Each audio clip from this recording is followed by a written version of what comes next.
So today we are going to start talking about part 2 of solving quadratic functions by completing the square. Okay, today we are going to talk about non-perfect squares. We're also going to talk about um, solving for minimums and maximums, and we're going to talk about a couple word problems. So first example is 2x squared plus 20x minus 8. Well, our first goal is always to get our quadratic and our linear portions on the left side and our constant on the right. So I would add 8 on both sides, and I get 2x squared plus 20x equals 8. Well, unfortunately, I can't use completing the square if I have an a value. So I need to eliminate my a value. So in order to get rid of my a value, you'll see that I can divide everything by 2.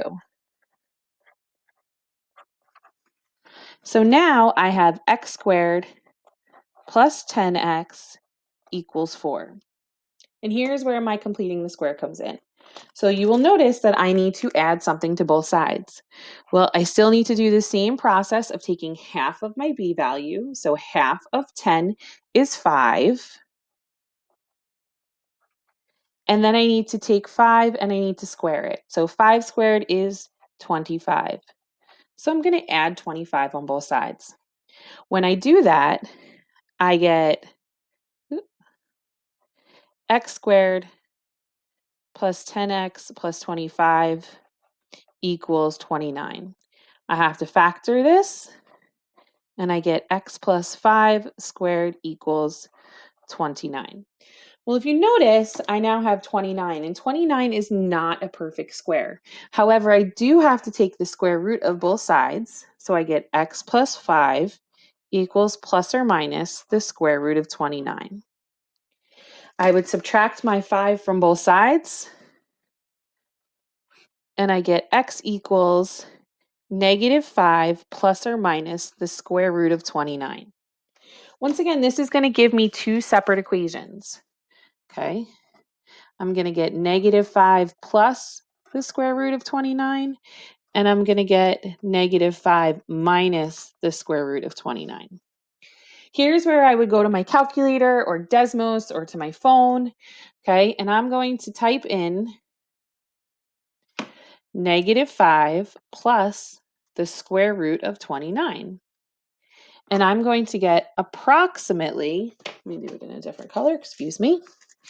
I'm going to get approximately 39 hundredths. Please remember, we always want to round to the nearest hundredths place.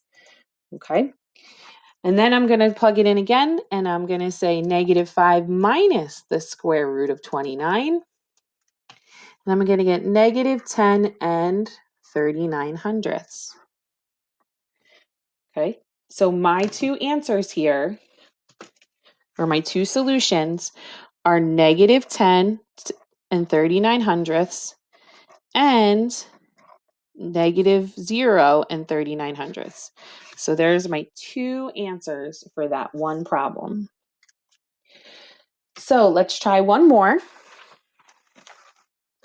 And I have m squared plus 12m equals -8. Okay. Here, I notice I don't have to move anything over. I don't have to divide anything. I'm ready to add to both sides. So I'm going to take half of 12, which is 6. And then I'm going to take 6 and I'm going to square it. So I would get 36. So I want to add 36 to both sides.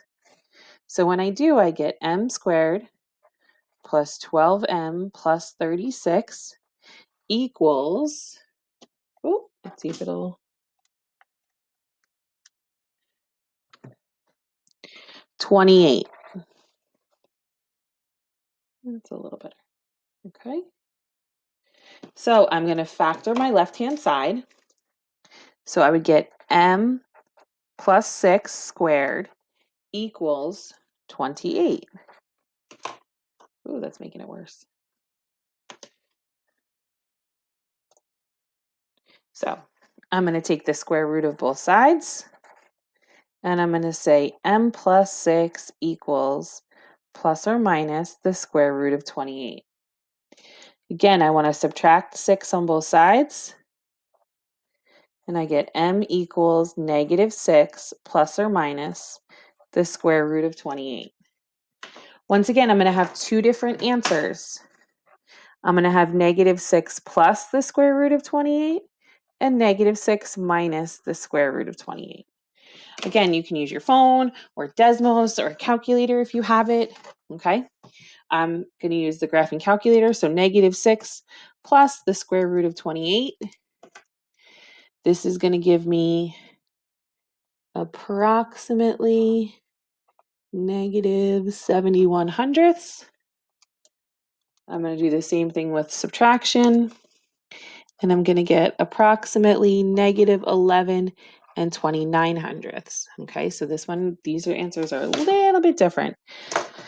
So my two answers are going to be -11 and 29 hundredths and -71 hundredths. Okay.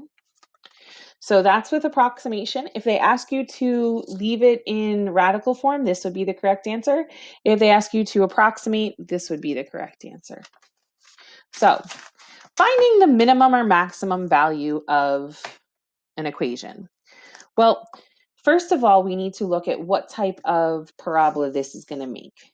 Okay, so is this going to be a smiley face or is this going to be a frowny face? Well, I know that this is going to be a smiley face because we don't have a negative a value. Okay, so first off, I know right away that this is going to be a smiley face, so I know I have a minimum value. Okay, from there, I'm going to use completing the square. So I am going to add 1 to both sides. So I get y plus 1 equals x squared plus 4x. I have to complete the square, so in order to complete the square, again, I'm going to take half of 4, which is 2, and then square 2, which is 4. So I'm going to add 4 to both sides. When I add 4 to both sides here, I get y plus 5 equals, and then I have x squared plus 4x plus 4. I want to factor that, and I get x plus 2 squared.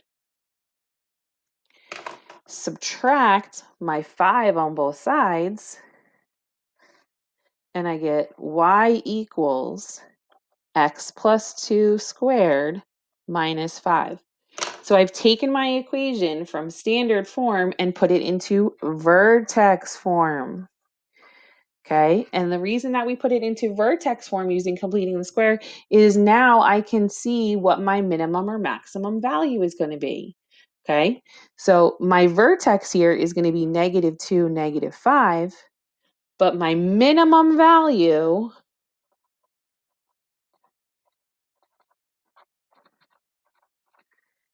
is -5. It's always going to be the y value of my vertex. Okay, so let's try it again.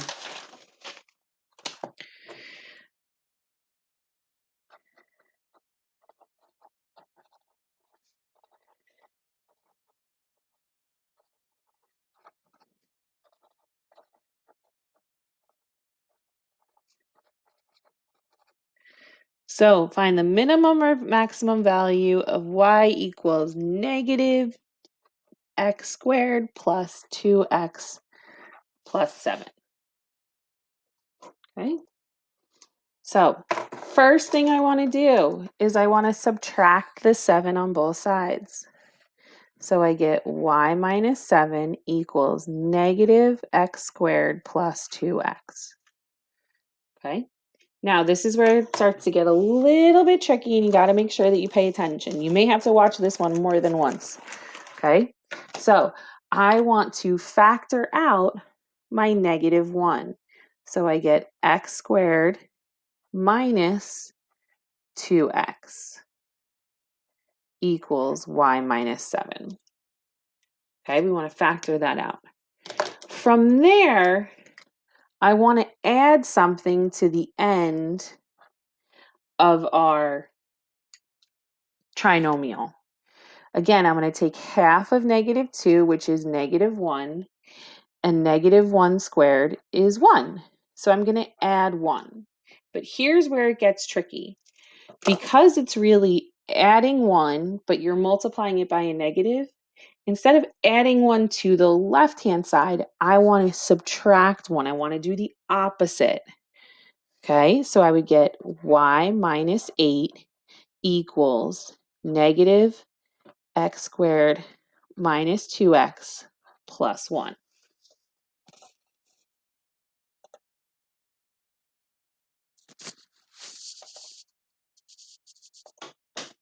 Yeah, babe, what's up?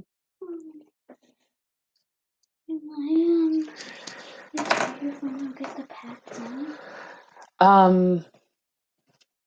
Can I do it in my room, please? Sure, hold on one second.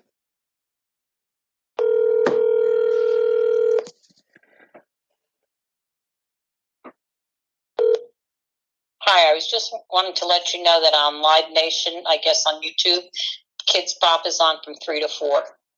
Kids Dance Party. Okay, thanks. I'm making a video, so. Oh, okay. Okay. Sorry. It's okay. Bye. I just didn't know if you need something. Bye. Where's your patch?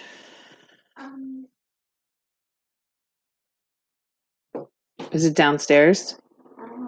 Hey.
Eden. I'm going to teach you the first half of Kids Bop Shuffle. First, Do you want to do this or no? Hold the first 4 counts. 1, 2, 3, 4. Then we're going to